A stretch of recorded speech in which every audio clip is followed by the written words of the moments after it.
So we're privileged today to have as our speaker our senior pastor, Bruce Shelton. And his topic is Blessed are the Merciful. Now, Bruce was a retired counselor and probation officer, and he's the senior pastor of our church, and he does many, many jobs around here, and you can make a long, long list of all his talents and his gifts. But the thing that I'm thinking of right now, his topic is Blessed are the Merciful. One of the things that inspires me so much about Bruce is he always finds the best in people. You know, when you come to him and you say, oh, this person did this and I don't know what I'm going to do about it, he always finds some kind thing, some good thing that that person did. And you say, oh, right, yeah, I can think of it that way too. And I'm so grateful for Bruce doing that for me on so many occasions when I tended to be judgmental. Blessed are the merciful. And Bruce has given us a couple of quotes that he wants to inspire us in preparation for his talk. And the first one is by Anonymous. We are good lawyers for our own mistakes, but very good judges for the mistakes of others. And this also is by Anonymous. No one likes feeling judged. Back off and let people live. We're all on some type of journey, all evolving and growing. And this one is from the Bhagavad Gita. Concentrate on freeing yourself from the tyranny of the so-called pairs of opposites. Release yourself from always trying to evaluate and judge everything. Disentangle yourself from your habit pattern of seeing things as good or bad, lovable or hateful, pleasant or painful, and so forth. The tendency to get trapped in apparent opposites is a common and debilitating malady. Instead, remain tranquil and centered in the self.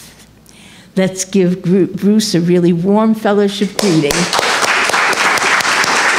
Thank you, Miss Sharon. And that music was great. Wow, what a nice way to introduce my talk.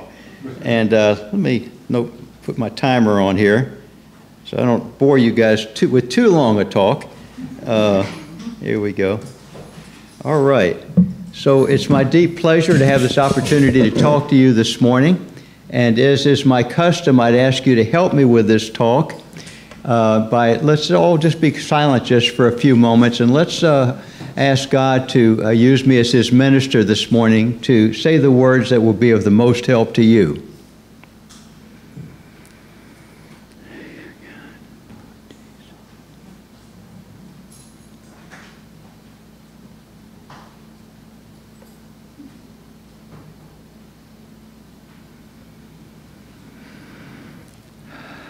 Thank you. Amen.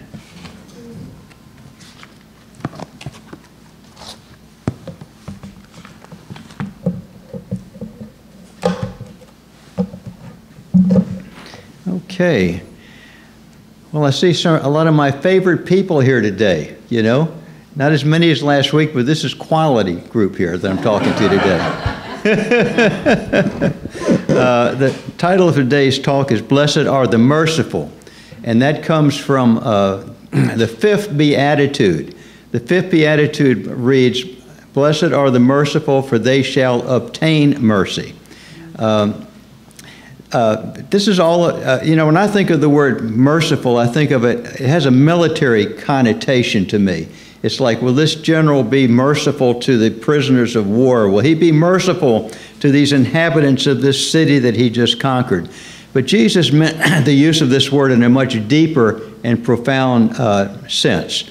He's just saying, he's talking about thoughts, and our thoughts be merciful towards others. This is all about love.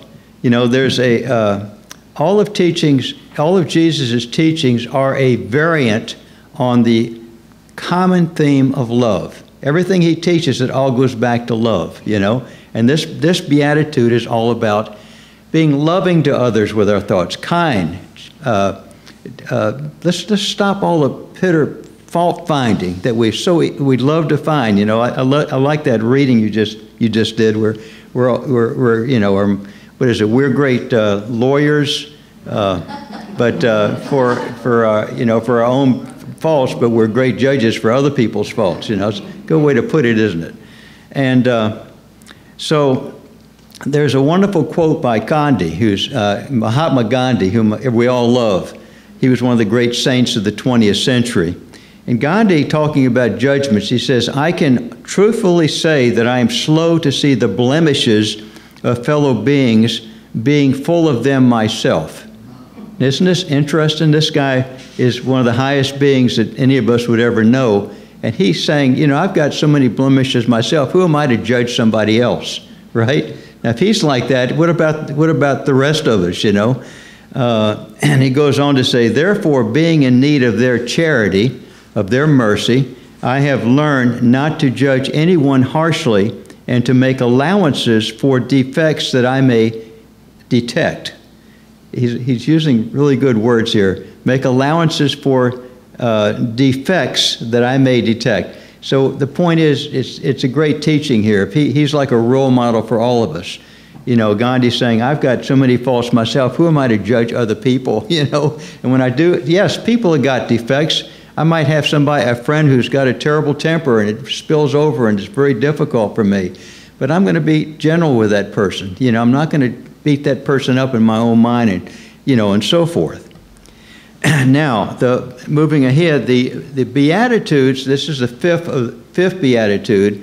The Beatitudes are all those verses that start with the word blessed. Blessed are the poor in spirit, for theirs is the kingdom of heaven. Blessed are they that mourn, for they shall be comforted.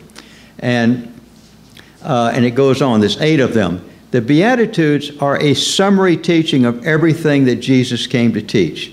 If we can get the 8 Beatitudes, if we really understand what they mean, we can get the entire Jesus Christ teaching. And so this particular Beatitude, most of the Beatitudes are elaborated upon in further parts of the Sermon on the Mount. The Sermon on the Mount is found in chapters 5, 6, and 7 of Matthew. And so Jesus elaborates upon the meaning of this particular Beatitude in chapter 7, which opens with these words, "Judge not, lest ye be judged. For with what measure you met, it shall be measured again unto you. And why do you behold the speck that's in thy neighbor's eye, but do not take no consideration of the beam that's in thine own eye? Thou hypocrite, first remove the speck out of thy neighbor's eye, first remove the beam out of your eye, then you can see clearly to help your neighbor remove the speck out of his eye." See, beautiful statement. But let's take a look at what you have to understand the meaning of these words. The speck is talking about, it's like sawdust, the minor sawdust in somebody else's eyes. The beam are like these joists up here.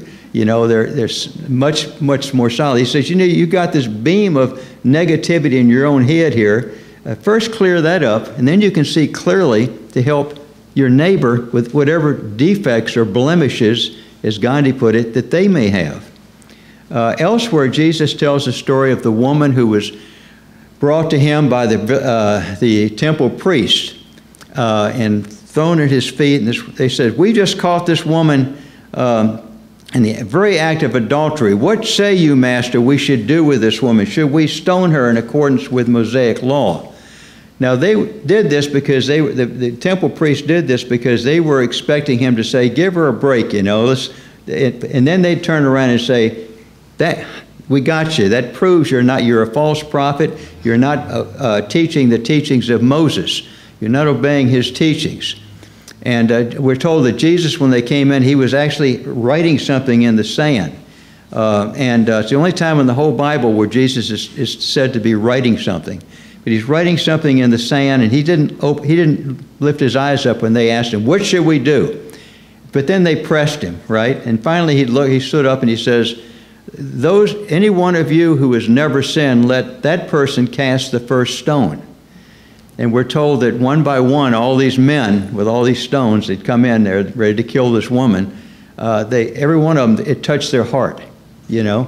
And they dropped the stone one by one and dropped out and left where Jesus was.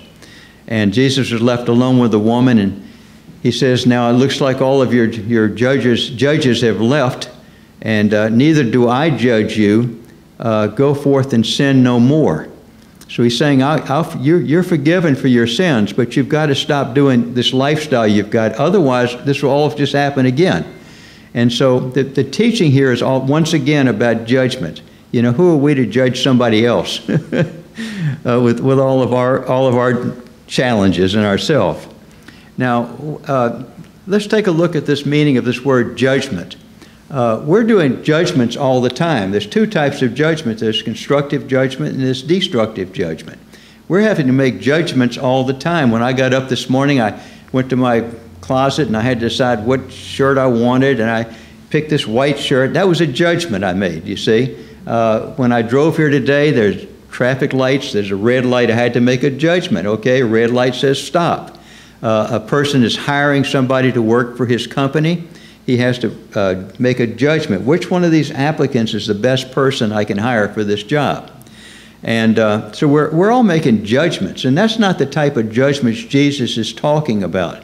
He's talking about the opposite type of judgment, where we find faults with people, the type of judgment in which we are putting somebody else down, judging them as less than ourselves, judging their faults and their weaknesses. She looks awful. Oh my goodness, he looks so weird. I don't like him. This is thoughts sometimes that may come to our mind. Maybe we're at the grocery store and we're just seeing, you see all sorts of characters at the grocery store. I don't like him, her. He's stupid. I can't stand that political leader. Oh, that's a good one. What a terrible person, etc., etc., etc. All this negative thinking, right? Jesus is saying, let it go. If you hold on to those types of thoughts, what they're doing is they're creating an energy field in your own mind of fear and negativity, you see. This is the beam that Jesus was talking about, you see. We create this, the more we judge others, the more negative energy, you see, we create in our own minds. And we have to live with that energy. And then we see the world, you see, through the lenses of our eye, and the lenses are distorted and discolored by this beam of negativity that we've created in our own minds because of all of our constant judgments of others. Is everybody following me here? This is not complicated, and we all know what Jesus is talking about. And then this negativity makes us feel bad. We experience all this fear and negativity as fear, as worry, anxiety, anger, regrets, resentments, guilt, depression. All this negativity, you see, just brings us down. It all goes back. It creates fear and is very harmful to us. And so Jesus is saying, get rid of that beam in your own eye, all that negative energy. Then when that happens, like Gandhi, you can see a people for who they really are. See God's presence in them. Now this beatitude and this teaching here, judge not lest ye be judged, for with what measure you met it shall be measured again unto you, is a perfect statement of the law of karma, okay? A perfect statement of the law of karma. But Bruce, Jesus didn't teach the law of karma. That's Hinduism.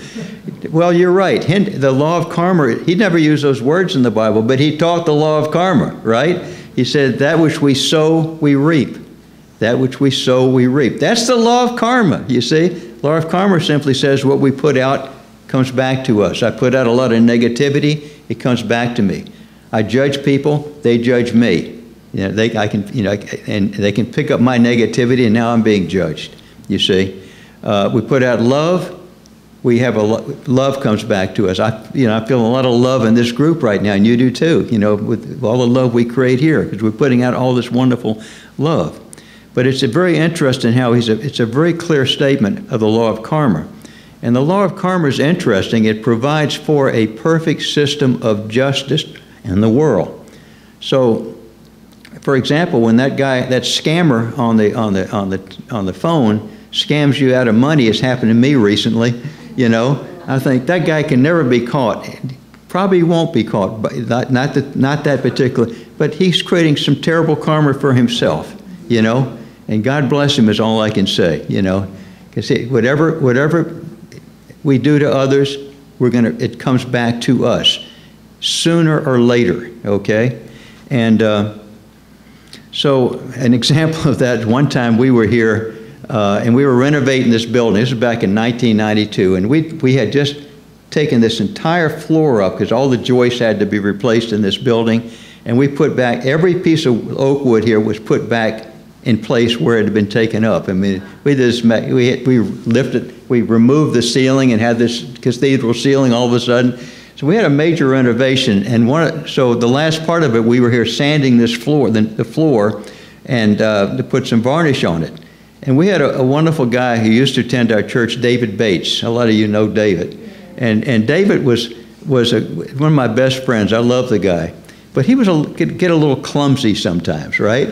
And we're on the floor. I'm on the floor with David, and David did something, and he put too much varnish. Oh, I thought, oh, God, David's messing the floor up.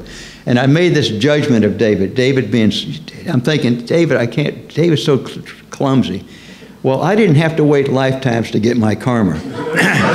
What happened was, I had a pail of water, of this varnish right behind me, and I'm here doing this, and I put my foot back, and that whole pail went over on the floor. And I knew exactly why, right? You know, Bruce, it's like the universe says, we got you. I said, thank you, I got the lesson, so we were able to clean it up. But that's an example. That's called immediate karma, right? Now, when I was growing up, I've been talking a little bit about the law of karma, about this particular teaching. I'm going to share with you how it has applied to my life. When I was growing up, I had a hard time during my adolescent years. Like so many adolescents, I had a lot of problems in our family. It spilled over, and I was filled with all this fear and negativity, and I didn't know how to deal with these feelings, you know. I just knew I was angry, I was judgmental of people, and worried. I had a big problem with worry and anxiety, you know, 14, 15 years old. And it was because of all that pain I was going through that I cried out to God, and I says, God, I really need a little help here. Thank God I did know about prayer. You know, I've been taught that at the Baptist church I attended. And the answer came to me. I was saved, basically, and I was 16 years old, and I was at an old bookstore in downtown Norfolk. I've told this story for you many times, but this book just came to me. It almost like it fell off the shelf in my head, you know. It's my memory, right? And it was called The Sermon on the Mount by this guy I'd never heard of named Emmett Fox. And this book turned my life around because for the first time I had an interpretation of the teachings of Jesus. It finally made sense to me, okay? And how and he was telling me, Bruce, this is what you do to pull yourself out of that emotional pit that you're in right now. And one of the teachings, for example, was in the Sermon on the Mount, in addition to this about mercy, being merciful, one of the teachings, Jesus says, if you're going to the altar and you have you're going to make your offering at the altar, he says, before you do that, if you're angry at your neighbor, right, go to that neighbor and make peace, okay? Then you can go before the altar and ask God to help you with whatever it is you're dealing with. But first, make peace with you. In other words, he says you've got to let go of that anger out of your own head. They actually use the word anger. You've got to just let go of your anger towards your brother. And okay, so I said, wow, okay, it was the first time I understood that my thinking is what created my own reality. It's my negative thinking towards others that was all this judgmental thinking I was making towards others that was just increasing my misery, you see? And I never knew that, you see? It's the first time I'd ever been taught this, that my thoughts were everything, you see? And I needed to let go. And so what I did is I intentionally then started working on myself. Whenever negative thoughts would come across the windows of my mind, a judgmental thought, instead of grabbing that thought, I just I saw that thought just passing right by, just letting it go by. And as time went on, I started thinking of, I imagined I was a baseball player. You know, when you're playing baseball, somebody throws you the ball, what do? You naturally want to catch the ball. So all of us have thousands of thoughts, you see, going across the windows of our mind every day. A lot of these thoughts are negative thoughts, right? So what I was doing was, when a negative thought, like a criticism of somebody, maybe I was at college, I was going to ODU then, and I'd see somebody, a negative thought, I didn't ask for this thought, it just kind of came across my mind. Instead of catching that ball, I just let the ball pass right by me. And many years later, I learned that this is what mindfulness meditation is all about. It's the same basic idea, that mindfulness meditation, what do? You're just watching you're taught to watch your thoughts. You know, the Buddhists teach us that, you know, thoughts are just like clouds. If you just watch them, they'll just go just like this. But what we have a tendency to do when a negative thought comes, our mind has a tendency to grab that thought and start obsessing about it. And then next thing you know, I'm bringing myself down just through my negative thinking. So over time, I really changed myself. I got to the point where I just was not judgmental of people. You know, I got to the point, like today, I'd say 95% of the type of judgments I would have made when I was 15 years old would be something I'd never do now. 5% I'm still working on, right? That's those blemishes that Gandhi's talking about. You see, so I still catch myself, but the difference is when I catch myself judging somebody, I say, oh, look, there you are, Bruce, let it go, just let it go. I do this in my daily meditations, you know, because it's toxic energy. You see, negative thoughts towards somebody else rumbling around, ruminating in our minds, is like toxic energy. It's actually creating that beam that Jesus talks about. Now, this understanding of judgments really played over as I grew older, and I started my career as a counselor. You know, in 1970, I started what ended up being a 52-year career as a counselor. I never would have believed that would have happened when I started my first job as a juvenile probation officer. But when I was a probation and parole officer with adults, I did that for 24 years with the Virginia Beach Courthouse. I was what they call the intensive senior intensive probation officer. And that meant I had a smaller caseload, and I had a guy helping me. He was called the surveillance officer. And the two of us had a smaller caseload, and by that I mean about 40, 50 people. It's still a lot of people. But it's better than the regular caseloads of the other probation officers, which is like 125 or more. But they gave me a smaller caseload because they wanted one of us to have more time to spend with people, so we could actually help maybe turn them around, so that they wouldn't continue to commit criminal acts. So I had what they call the high risk, high needs cases. High risk it means the most violent cases. And number two, high needs are the mentally ill. We had a lot of people who were schizophrenic, who would be caught with cocaine walking down the street, and after 5 times of that, they'd finally send them to the penitentiary. So I had a lot of them coming out on parole, and we'd link them up with the mental health system. And then I had all the substance abuse cases, the people that were true addicts. They were called high needs. So as you can imagine, I had quite a job, you know, working with all these people with all these massive problems. And my understanding and my teachings about non-judgment was huge, you see, because I had people committing terrible crimes, and I could have made judgments on them, you see, and had a bad attitude towards them, and I'm going to send that guy back to prison as soon as I can. You see what he's done all his life, before he hurt somebody else. But I knew better, you see, than to make judgments of people. We always say you judge the crime, but you don't judge the person who committed the crime. You judge the act, but you condemn the act, but you don't condemn the actor. You condemn the sin, but you don't condemn the sinner. So this is a big deal here. If you can get this is really good. When somebody else has faults out there, you see, okay, if they do something terrible, you say, yeah, this guy robbed a bank. It's a terrible thing he did, you see. but I'm not going to condemn that person. He's just a human being expressing who he happens to be at his particular point in his evolution as a soul. Ram Dass taught me that. You know, he says when all of us, you see, are evolving souls.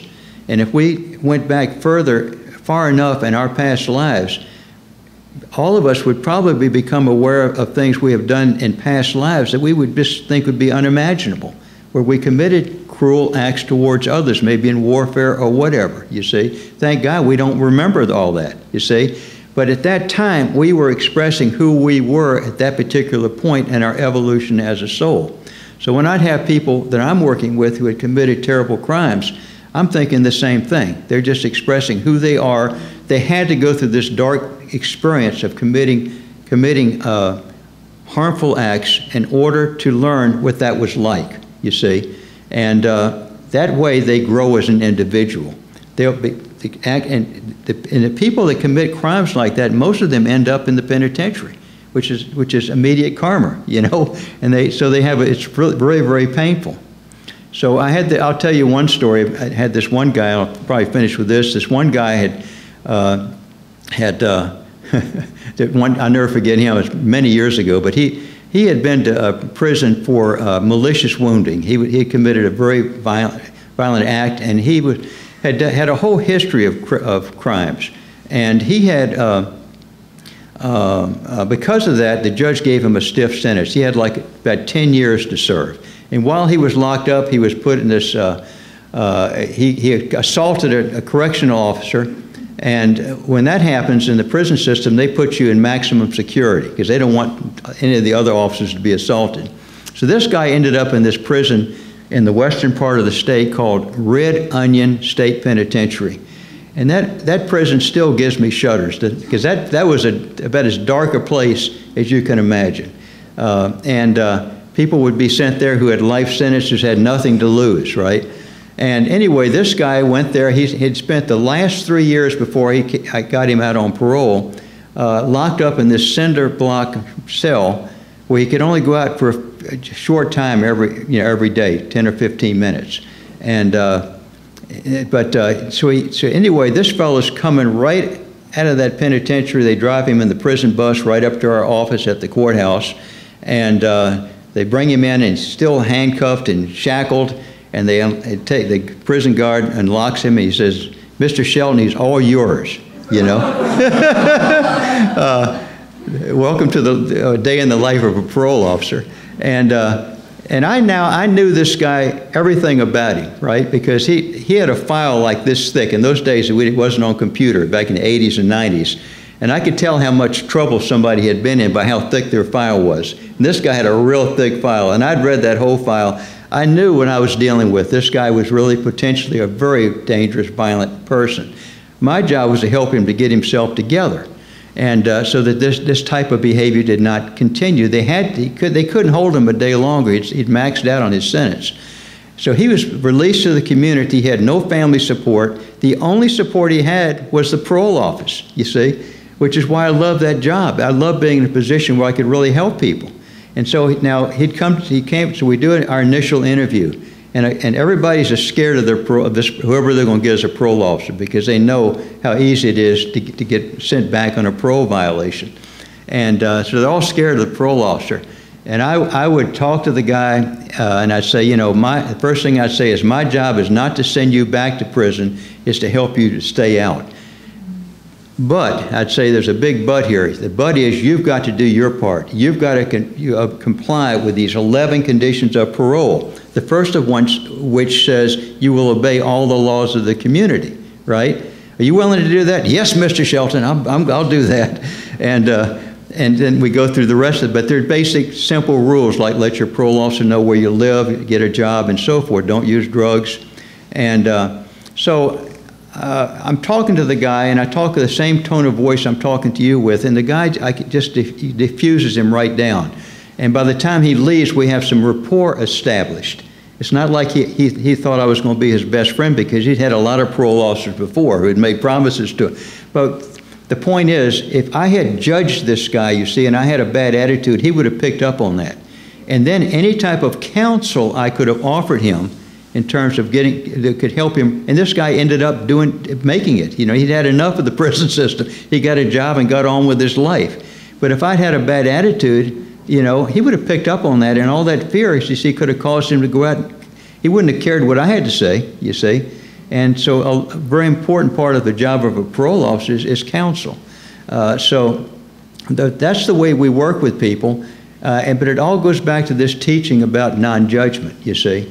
I never made a judgment of anybody. I condemned the acts they committed, but not them as an individual. I saw them as a human being just like me. They just happened to be on the other side of the desk, you know, and I'm there I'm a helping agent. I'm there to help that person get their life together and get on with their life. And it worked out. So this guy ended up doing very, very well.